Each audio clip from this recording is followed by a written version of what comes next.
शुरुआत करते हैं UP triple S C PET संविधान के इस मैराथन क्लास में। तो बच्चों, इसमें हम लोगों ने क्या क्या टॉपिक शामिल किए देख लीजिए। सबसे पहले हम पहला टॉपिक है भारतीय संविधान की प्रमुख विशेषताओं को पढ़ेंगे हम लोग। और इसके बाद में मौलिक अधिकार को पढ़ेंगे। और फिर हम लोग राज्य की नीति निर्देशक तत्वों को पढ़ेंगे। और फिर हम लोग मौलिक कर्तव्य को पढ़ेंगे। संसदीय शासन प्रणाली पढ़ेंगे।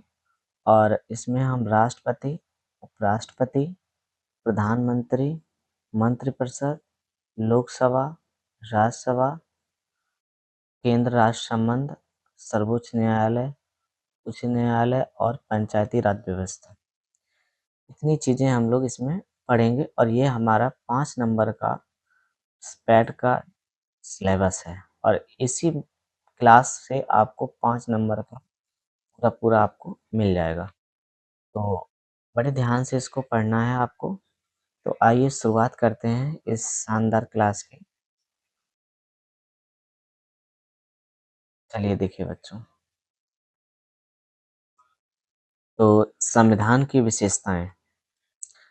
सर आइवन जेनिंग्स ने भारतीय संविधान को क्या कहा है? विश्व का सबसे बड़ा और विस्तृत संविधान। सर आइवन जेनिंग्स ने भारतीय संविधान को विश्व का सबसे बड़ा और विस्तृत संविधान कहा है। मूल संविधान में कुल कितने अनुच्छेद, भाग व अनुसूचियां हैं? तो बच्चों, मूल अनुच्छेद में 395 अनुच्छेद, 22 भाग और 8 अनुसूचियां हैं। भारतीय संविधान प्रभुत्व संपन्न और प्रभुत्व राज्य का अर्थ है। प्रभुत्व संपन्न राज्य वह राज्य है जो सर्वथा वहाँ नियंत्रण से मुक्त हो। संविधान की विशेषताएं देख लीजिए। धर्मनिरपेक्षता, समाजवाद, संसदीय शासन प्रणाली आदि ये हमारे संविधान की विशेषताएं हैं। भारतीय संविधान किसका मिश्रण है? तो नम्यता और अन्यता, नम्यता और अनम्यता दोनों का मिश्रण है। संविधान का महत्वपूर्ण अंग स्वतंत्र पालिका है। और संविधान का आधारभूत अंग की बात करें तो वयस्क मताधिकार है। अब हम लोग संविधान की विशेषताओं से संबंधित कुछ प्रश्नों को पढ़ेंगे। आइए देखते हैं। निम्न में से संविधान की विशेषता, क्या विशेषता है? तो एकल नागरिकता है, दोहरी नागरिकता है, या तिहरी नागरिकता, या उपरोक्त में से कोई नहीं। तो यहाँ पर विकल्प आपका ए बिल्कुल सही है। भारतीय संविधान में एकल नागरिकता है। निम्न में से संविधान की विशेषता नहीं है।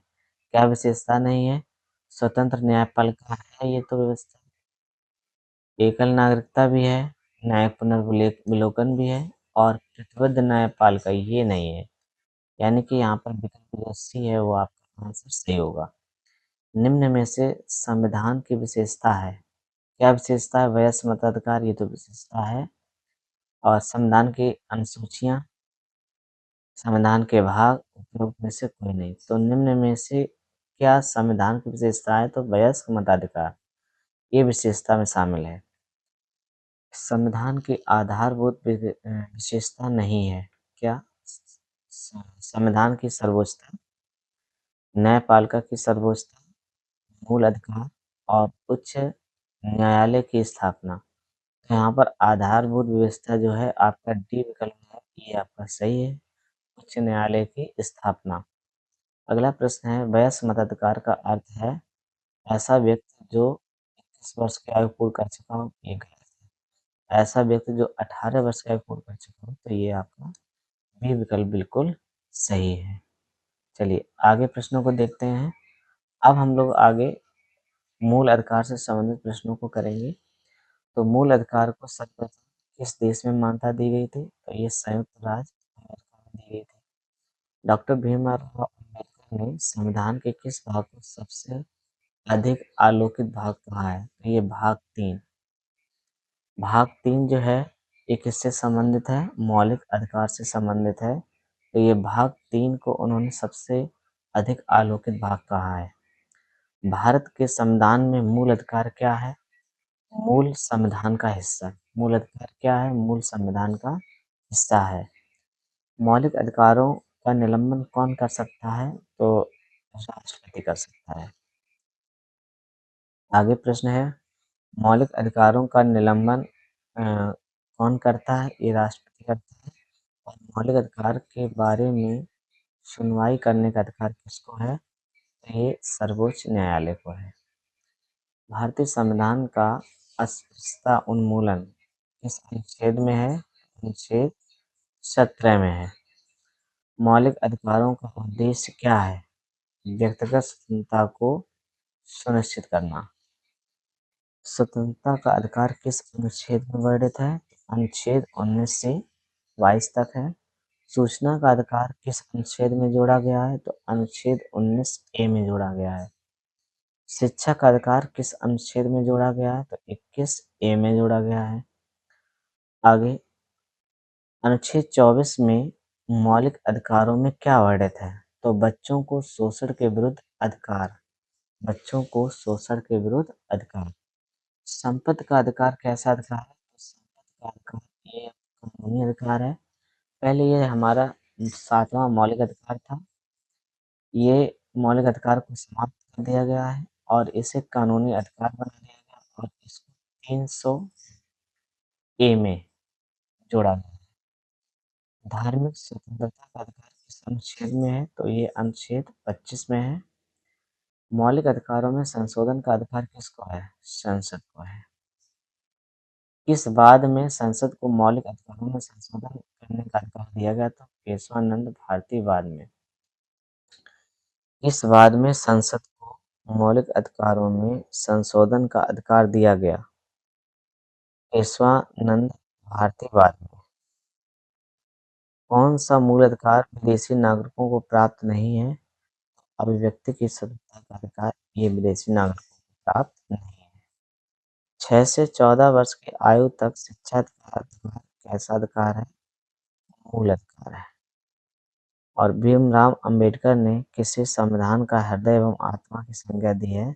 तो संवैधानिक उपचारों के अधिकार को इन्होंने संविधान का हृदय एवं आत्मा की संज्ञा दी है। आगे देखिए, मौलिक अधिकारों को लागू करने के लिए रिट कहाँ दायर की जाती है? तो मौलिक अधिकारों को लागू करने के लिए जो रिट है वो उच्चतम न्यायालय में दायर कर सकते हैं आप लोग। इसके बाद में इस याचिका का शाब्दिक अर्थ होता है हम आदेश देते हैं, परमादेश। परमादेश का अर्थ क्या होता है? हम आदेश देते हैं। सूचना का अधिकार किस राज्य में लागू नहीं है? जम्मू और कश्मीर में। किसी कैदी को न्यायालय के समक्ष प्रस्तुत करवाने के लिए किस रिट की आवश्यकता होती है? बंदी प्रत्यक्षीकरण। व्यक्तिगत स्वतंत्रता के लिए कौन सी रिट दायर की जाती है? Habeas corpus. और मूल अधिकारों पर प्रतिबंध लगाने का अधिकार किसके पास है? संसद के पास है। अगला प्रश्न है, प्रेस की स्वतंत्रता किस अधिकार में निहित है? तो ये भाषण की स्वतंत्रता जो है आपका, या प्रेस की स्वतंत्रता, ठीक है, इसमें निहित है। और संविधान के अनुच्छेद 23 में किसका वर्णन है? शोषण के विरुद्ध अधिकार। शोषण के विरुद्ध अधिकार ये अनुच्छेद इसमें वर्णित है 23 में।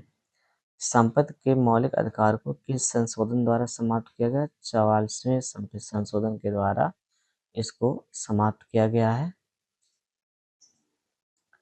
चलिए आइए प्रश्न कर लेते हैं मौलिक अधिकार से संबंधित।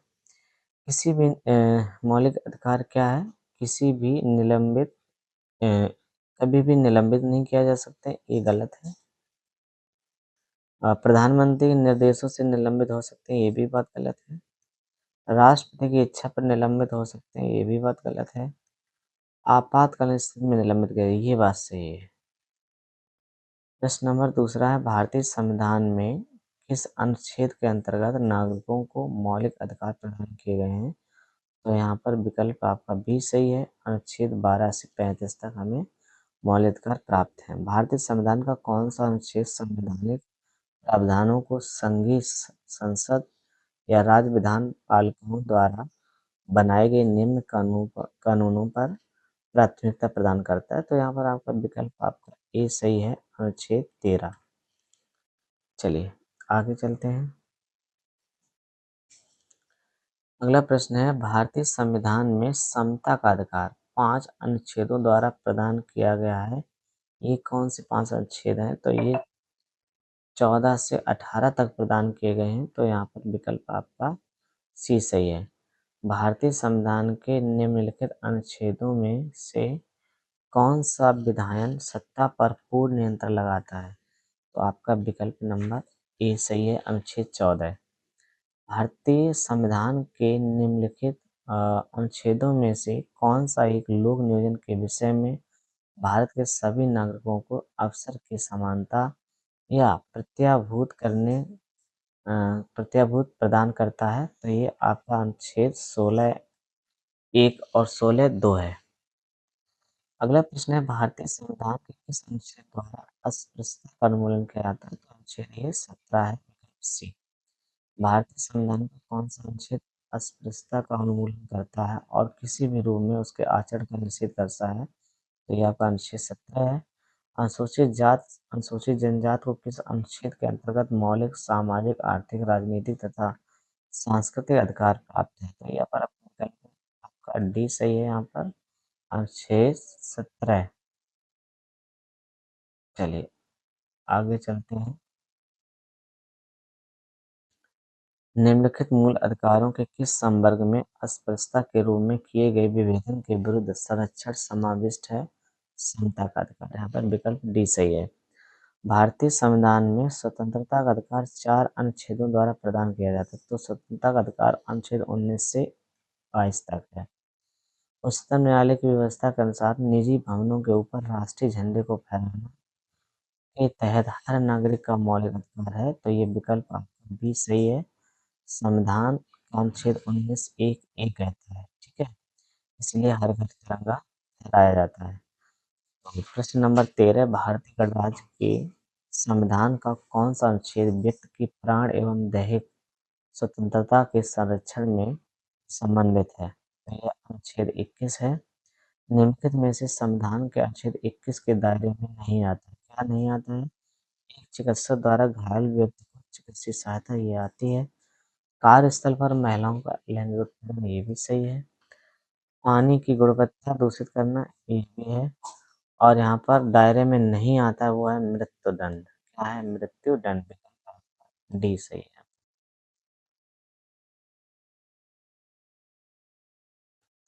विकल्प आपका डी सही है। यहाँ पे भारतीय संविधान का कौन सा अनुच्छेद बच्चों के शोषण के विरुद्ध मौलिक अधिकारों से संबंधित है? यहाँ पर विकल्प आपका डी सही हो जाएगा। और अगला है, संविधान का कौन सा अनुच्छेद दोष सिद्ध के संबंध में अभियुक्तों को दोहरे दंड एवं स्व अभिशासन से संरक्षण प्रदान करता है? तो ये विकल्प आपका डी सही है, अनुच्छेद 20। बंदी बनाए गए व्यक्ति के मौलिक अधिकारों की रक्षा किस अनुच्छेद से प्रदत्त है? तो अनुच्छेद ये 22 से प्रदत्त है। चलिए आगे चलते हैं। तो बच्चों अगला प्रश्न है हमारा प्रश्न नंबर 18। लिखा है कि धार्मिक स्वतंत्रता के अधिकार के प्रावधान के अंतर्गत सम्मिलित है धर्म प्रचार करने का अधिकार। धर्म प्रचार करने प्रचार का अधिकार है। सिखों का कृपा धारण करने एवं रखने का अधिकार, ये भी बात सही है। राज्यों के समाज सुधारक विधि निर्माण का अधिकार, ये भी आपकी बात सही है। धार्मिक निकायों के लोगों का धर्म परिवर्तन करने का अधिकार, ये बात गलत है। यहाँ पर ये गलत है। 1 2 3 सही है, ठीक है। संविधान के अनुच्छेद 26 में धार्मिक कार्यों के प्रबंध की स्वतंत्रता पर क्या प्रतिबंध लगाया जा सकता है? तो लोक व्यवस्था, राष्ट्रीय सुरक्षा, शिक्षा, सदाचार, स्वास्थ्य और धर्मनिरपेक्षता। तो यहाँ पर आप देखेंगे लोक व्यवस्था ये है और स्वास्थ्य भी है इसमें और आपका धर्मनिरपेक्षता या अ,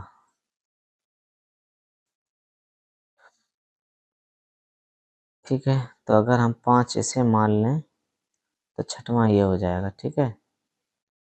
तो ये आपका शामिल हो जाएगा। तो यहाँ पर विकल्प आपका डी सही होगा, पहला, चौथा और 5वां। पहला, चौथा और पांचवा। चलिए अगला प्रश्न है आपका।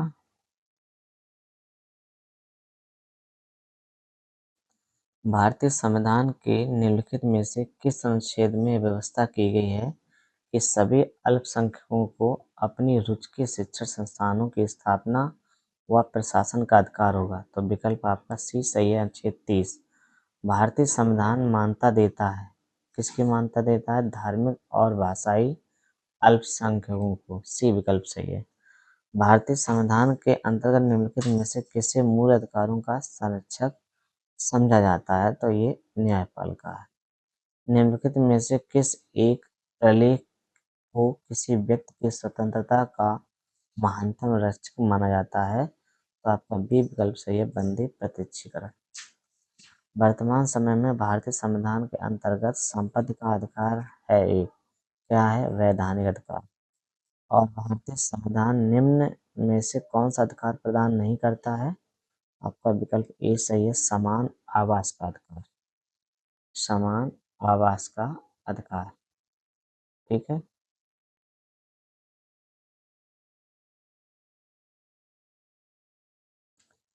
तो यहाँ पे बच्चों हो जाएगा भारतीय संविधान निम्नलिखित में से कौन सा अधिकार प्रदान नहीं करता है? तो आपका समान आवास का अधिकार हो जाएगा।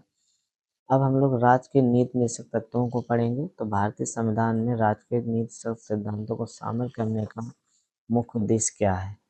तो इसका मुख्य उद्देश्य बस इतना है कि कल्याणकारी राज्य की स्थापना करना।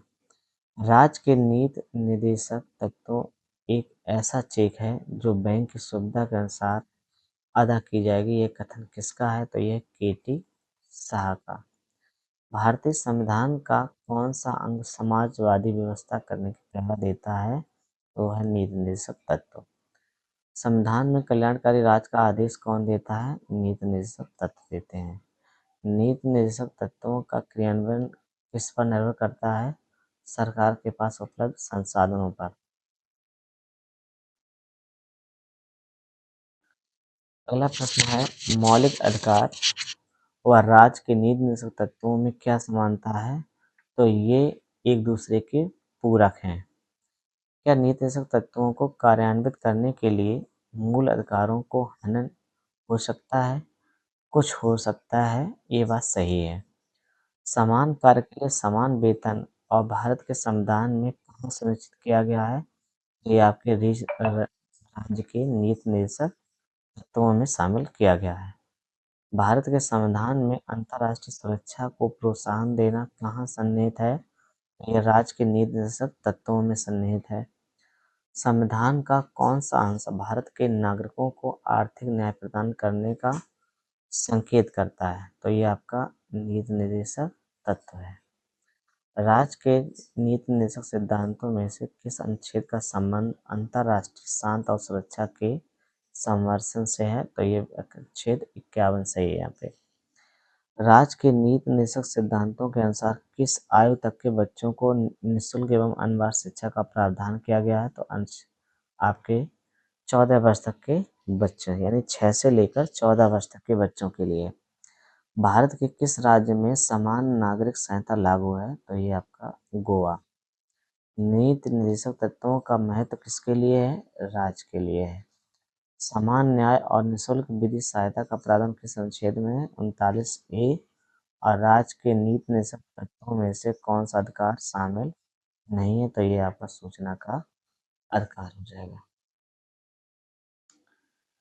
आइए नीति निर्देशक से संबंधित प्रश्नों को कर लेते हैं।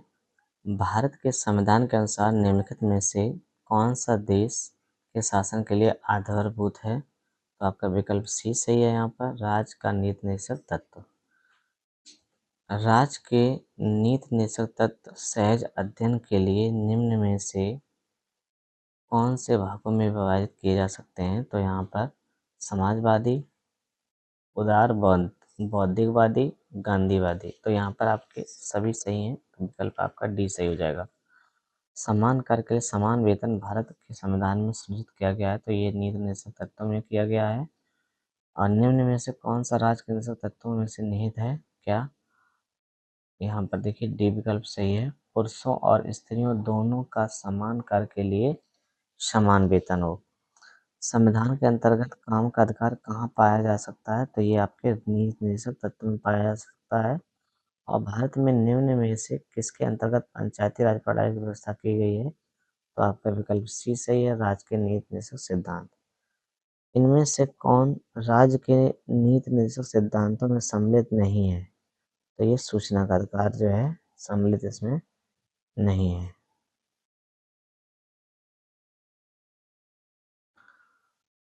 इनमें से राज्य के नीति निर्देशक तत्व सिद्धांतों में सम्मिलित नहीं है क्या? सूचना का अधिकार। निम्न में से कौन एक राज्य का नीति निर्देशक तत्व नहीं है? तो यहाँ पर देखिए, पद निषेध, गौ संरक्षण, पर्यावरण संरक्षण और 14 वर्ष की आयु तक के बच्चों को निःशुल्क शिक्षा। तो यहाँ पर विकल्प आपका डी बिल्कुल सही है।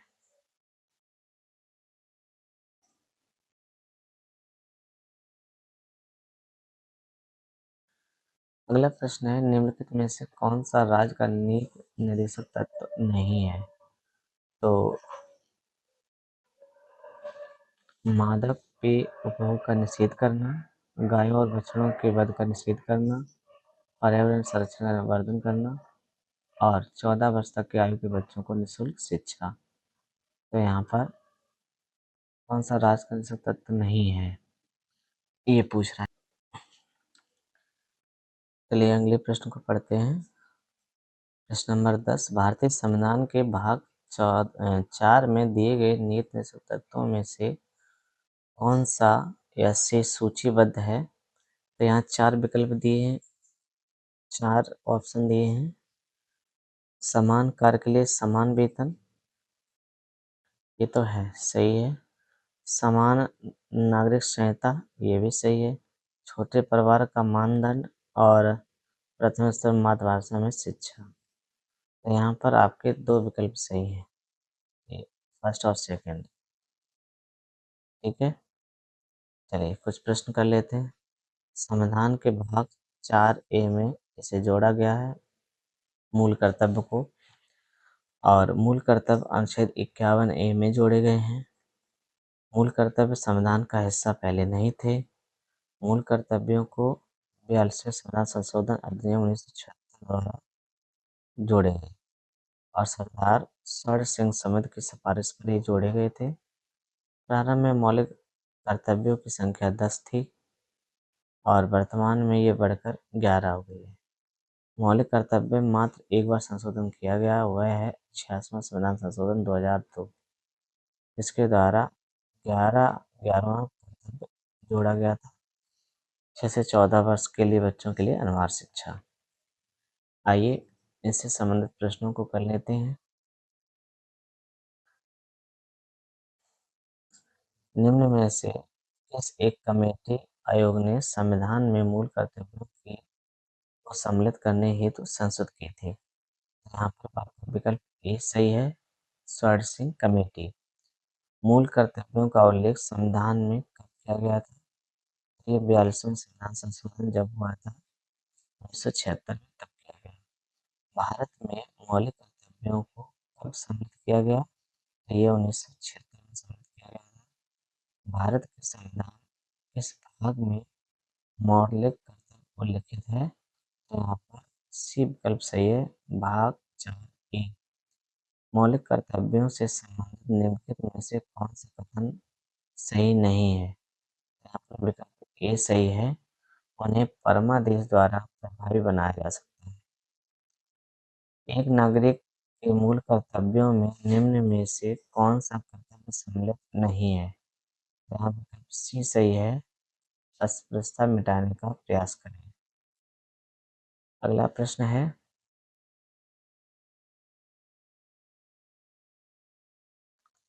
हाँ, मौलिक कर्तव्यों से संबंधित निम्नलिखित में से कौन सा कथन सत्य नहीं है?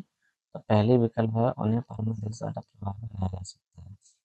अगला प्रश्न था कि एक नागरिक के मूल कर्तव्यों में निम्न में से कौन सा कर्तव्य सम्मिलित नहीं है? विकल्प सी सही है। भारतीय संविधान में निम्नलिखित में से किस कर्तव्य को मौलिक कर्तव्य के रूप में निर्धारित किया गया है? देश की रक्षा, आयकर अदा करना, हमारे पहला प्रश्न इसमें देखेंगे पॉइंट में, हमारी सामाजिक संस्कृति की गौरवशाली परंपरा का परिरक्षण और सार्वजनिक संपत्ति की सुरक्षा। तो यहाँ पर ऑप्शन जो है डी सही है, 1, 2 और 4। भारत के प्रत्येक नागरिक का कर्तव्य होगा कि प्राकृतिक पर्यावरण का संरक्षण एवं सुधार सम्मिलित है। तो ये किसमें है? अनुच्छेद 51 ए। निम्न में से कौन सा तत्व भारतीय संविधान के 4 ए यानी मौलिक कर्तव्यों में वर्णित नहीं है? क्या? राष्ट्रीय ध्वज का अदा करना, ये तो है। भारत के सभी लोगों के मध्य भाईचारे की भावना विकसित करना, ये भी सही है। अपने माता पिता और गुरुओं को आदर करना, ये सी विकल्प यहाँ पे सही हो जाएगा। भारतीय संविधान में कितने मौलिक कर्तव्य हैं? तो बच्चों कुल 11 मौलिक कर्तव्य हैं।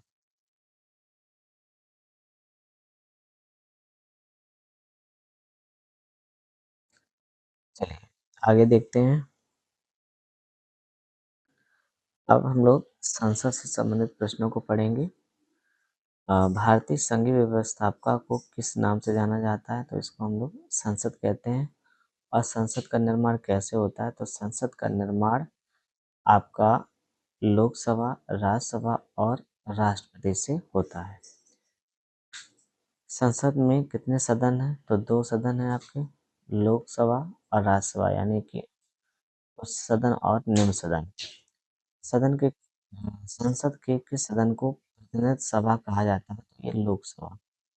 संसद का स्थायी सदन कौन सा होता है? राज्यसभा होता है। संसद का तीसरा अंग कौन है? राष्ट्रपति। संसद के 2 क्रमिक अधिवेशनों के मध्य कितना समयांतराल होता है? 6 माह का होता है। और भारतीय संसद को कौन भंग कर सकता है? केवल राष्ट्रपति। भारतीय संसद की संप्रभुता किससे प्रतिबंधित है? न्याय समीक्षा से प्रतिबंधित है। भारतीय संसद की दोनों की संयुक्त बैठक किस संबंध में होती है? तो साधारण विधेयक में।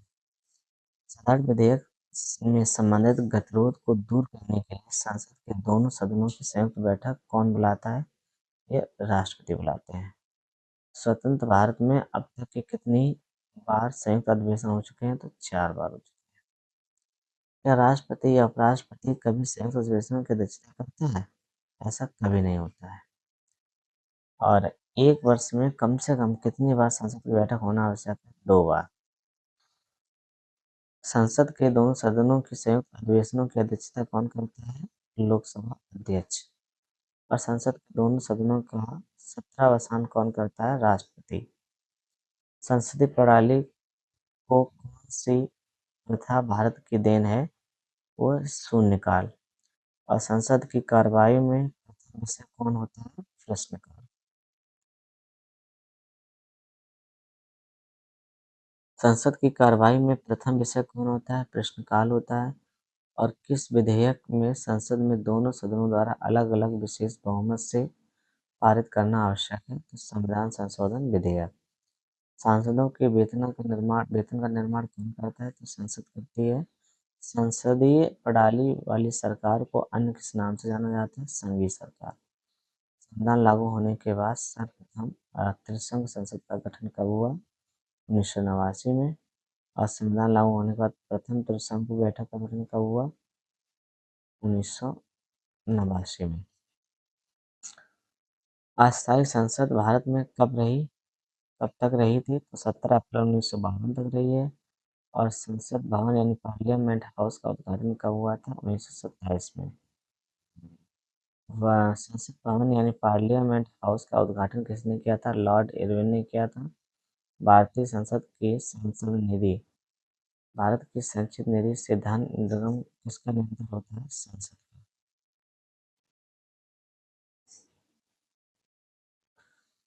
आगे राज्यसभा और लोकसभा में संयुक्त बैठक कब होती है? तो लोकसभा और राज्यसभा में मतभेद होने पर ऐसा होता है।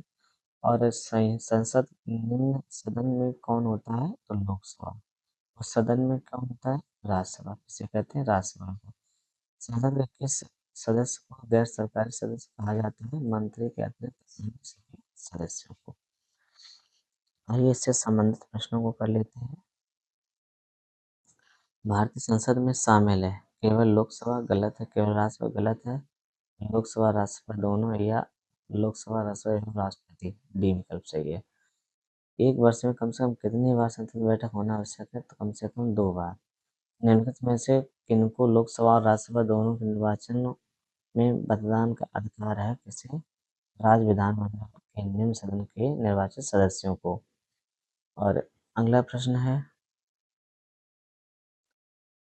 इस संसद के दोनों सदनों में से किसी का सदन का सदस्य सदन की अनुमति के बिना उसकी सभी बैठकों में एक निश्चित अवधि के अधिक के लिए अनुपस्थित है तथा सदन उसकी सीट को रिक्त घोषित कर सकता है। यह अवधि कितने दिनों के लिए? अधिकतम 60 दिनों के लिए। निम्न में से कौन राज्य का सदस्य होते हुए भी लोकसभा का कार्यवाही में भाग ले सकता है? कौन? मंत्री जो राज्यसभा का सदस्य हो। निम्न में से कौन एक लोकसभा राज्यसभा का गणपूर्त करता है? तो वो है आपके कुल सदस्य का 1/10। भारत की संसदीय व्यवस्था में शून्यकाल कहाँ से लिया गया है? तो यहाँ पर कहीं से नहीं लिया गया, ये भारत की ही देन है, ये गलत है यहाँ पर। एक विधेयक जो संसद में प्रस्तुत किया गया है वह कौन सी क्रिया के बाद अधिनियम बन जाता है? तो ये आपकी विकल्प बी सही है, जब राष्ट्रपति अपनी सहमति दे देता है।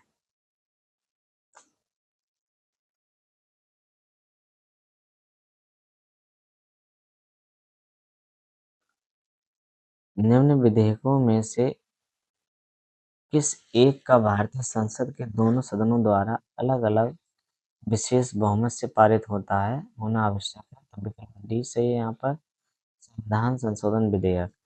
जब कोई विधेयक जिसमें केवल व्यय अनुवर्लित है और अनुच्छेद 110 में विनिर्दिष्ट कोई विषय में उसे सम्मिलित नहीं है, तो उसे हम लोग क्या कहेंगे? संसद के किसी भी सदन में प्रारंभ किया जा सकता है।